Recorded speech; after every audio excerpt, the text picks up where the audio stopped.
my YouTubers, thank you so much for coming. And I want to thank all my sponsors. Those are Singati Muli will be so say. Thank you so much.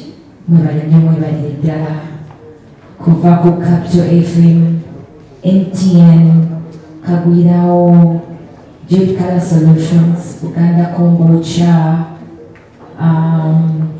Lato, UPL, n'abalala batasobodde kubeera naffe mwebale nnyo mwebale ddala ate era obuteerabira famire yange eri wano Spice Oven by Nana Cakes bakola keeki ez'akabi ennyingi nnyo era omwaka guno mutulinde nnyo muyinza okuba nga bakola keeki bonna mugenda bagoba mu katale nabo weebali. Thank you so much.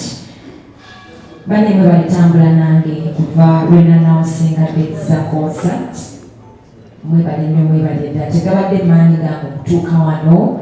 A'udhu billahi minash shaitanir rajim. Bismillahir rahmanir rahim. Assalamu alaikum wa rahmatullahi wa barakatuhu. Nze Haji Kabogoza omusomi w'edduwa ntereza ensonga z'amaka ebyenfuna n'endwadde ezitategeerekeka. Haji Kabogoza omusomi w'edduwa nsiŋŋaanibwa Ekitigoma ku lw'Ejjinja. Bw'obanga otuuse Ekitigoma mu ttawuni ku stage osobola okuba ku nnamba z'essimu ezo z'olaba zitambula. Gwe wenna ali ewala oyinza okuyita ku mukutu gwaffe ogwa WhatsApp ku layini eyo eya MTN obudde bwonna mbeerako. Nga media buli kyembadde nkola buli wembadde nzira ne muwa abantu updates. Team Spice Diana mwebale nnyo nnyo okutambula nange. Thank you so much. Nina family nnene nnyo ya Team Spice Diana. Team Spice Diana boda boda mwebale kutambula nange. Of course obuteerabira Kaijuka Abbas is with us here and is going to be my designer. Era yatambula nange paka Thailand tunomye emitwe ebirungi ebyakabi is with me. Thank you Abbas. Natna hair agenda kubanga mpa enviiri ez'akabi ennyo era zaali nnyo zaatuse from the US. She's around with us. Bawubireko Natna. Thank you so much. Kwegamba olugendo terubadde lwange nzekka. Ntambudde nammwe era ndowooza ke kaseera. Weekend tetukyabalamye as we are counting hours and days. This Friday, waiting for you. I'm happy at the same time I'm very nervous because I want to deliver the best in Chiwagwana. Kuba mutaddemu nnyo nosinga bwe ndowooza. Buli omu akoze paati ye era sitoma nja kuba muntu mubi nnyo okutoma. Njagala kwebaza Mukaya Events. Thank you so much Mukaya Events omwami ayimiriddeawo agumidde ebintu bingi kusayidi yange nga muteekako pressure.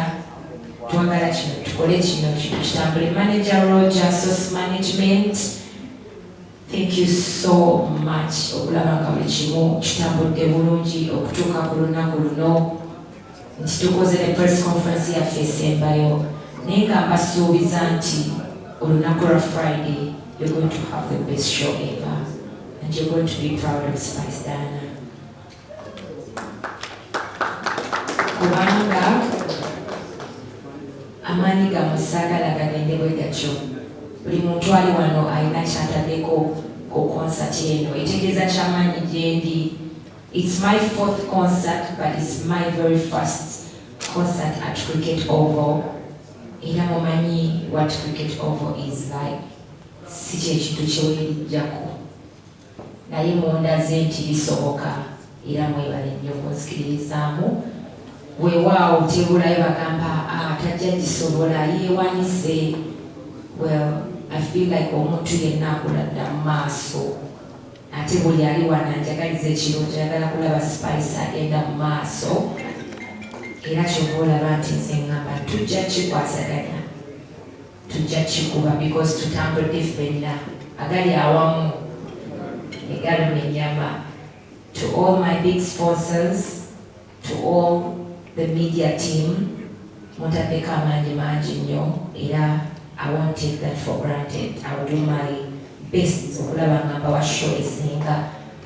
Bushington ali ku production yange wali bingi bimuwuba. I just wish he could come and say a word or two because he knows what it's going to be like stage, sound, he wants the best for Spice Diana. Because Amani Chendagala, Amani team and the manager Roger Chitwagala. Maybe later he will tell you what we invested in. Yeah, so Washington, Michael Woma, the production and their sound stage, he would say something, and maybe I'll continue from there. All fans of Spice Diana, all fans of Ugandan music to show up on Friday. We are going to ground earlier, because setting that today the stage will start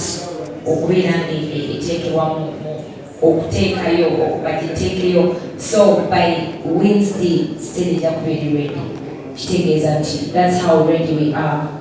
So today Susan went now, Zenga Spice Diana, Besuze no Tera Bia, Twin Yokuangula Binji Yoku, Vamo Ganda Kumbocha, Buyayingi Sanga, Abasoka Bajafni Yokunwa. Some clarification. Taibira Yokuangula Binji, because they were waiting about Ugabakunji. So Buganda Kombucha egenda kubanga te buliyayingira abasoka bajja kufuna ebyokunywa byabwerere. Of course ne UPL nabyo tegekedde bingi nnyo.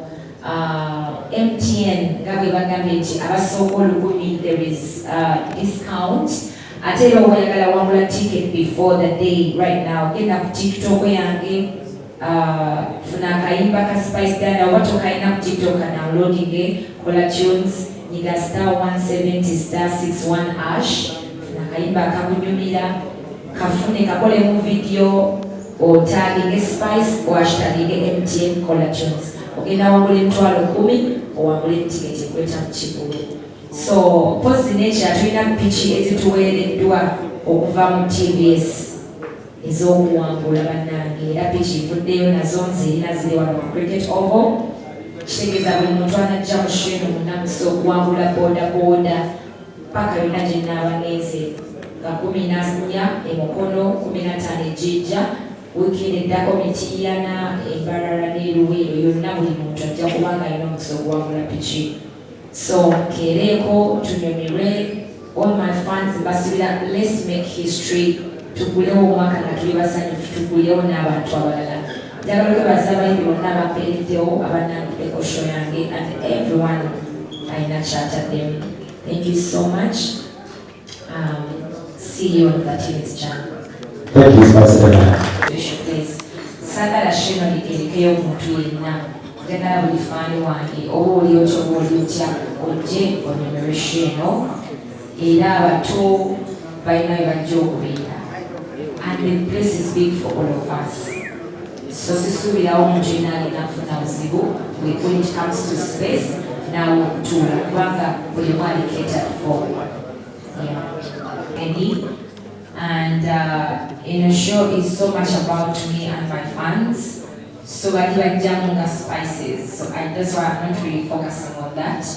My friends, they will come in, but focuses because this is my show and my fans and in Uganda. So it's not really like an international show or something.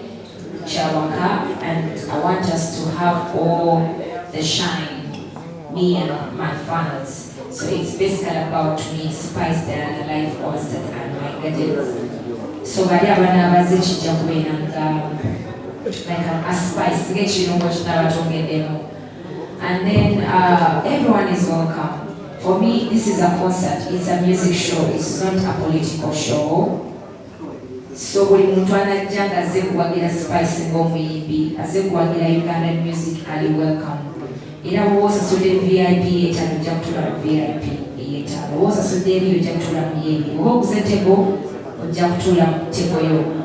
Tekirina nnyo kitugenda kwawula politically ono weeno ono weeri atudde ino natudde ino. It's a music show. Era it's about music. Everyone agenda okujja agenda kujja nga fan wa music.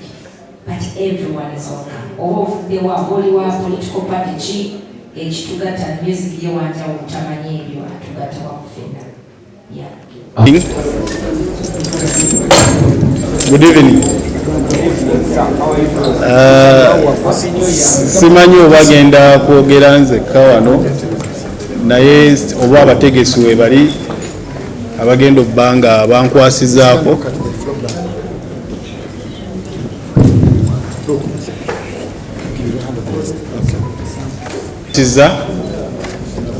mu kuliko omwaka erinnya nze Assistant Superintendent of Police Luke Oyesigire zamyuka omwogezi wa poliisi wano mu Kampala n'emiriraano. Tubadde mu meeting wano eya security era nga omulimu gwange gwa kubategeeza ku biki bye tukkaanyizaako mu meeting gye tubaddemu n'abategesi. Kyetutegedde era kyetubadde tumanyi nti tulina Ekivulu sabbiti eno nnaku olwokutaano nga omuyimbi agenda okuba nti nakiikirira alinga headliner Kivulu kino ye Spice Dana era nga ffe nga security ku bye twogeddemu n'abategesi tuli beetegefu okuba nti no tukola ekyo ekisoboka okulaba nti no tufuna olunaku olulungi eri bonna abagenda okuba nti no benyigira mu Kivulu kino. Abana abasasudde ba sponsor abagenda okuba nga bakola bizinensi ez'enjawulo mu Kivulu kino n'abantu abalala. So tuli beetegefu okuba nti no tubawa obukuumi nga bwe tuzze tububawa. Tubadde n'ebyokusoomooza bye tuyogeddeko omuli Stampede yaliwo ku Freedom City ne tubategeeza nti twajiikirako bingi okulaba nti no ebintu byonna ebyetaagisa mu mbeera eyo bwe beeguddewo bibeere kumpi n'ebyetaagisa okulaba nti n'embeera eyo tebeerawo nabyo tulabe nti n'obukwakuliza obwo tubutuusa. So tukaagiza ambulance zirina okubeerawo nga zimala bulungi okusinziira ku nnamba gye tunaba tusuubira eri abategesi.